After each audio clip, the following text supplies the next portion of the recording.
అమ్మా భవానీ లోకాల నేలే ఓంకార రూపమమ్మా, తల్లి నీ మహిమల్ని చూపవమ్మా.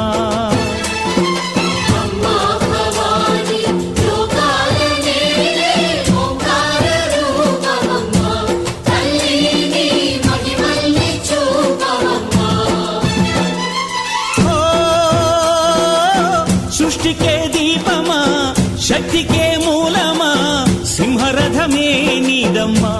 అమ్మ దుర్గమ్మ భక్తులను దీవించుమా.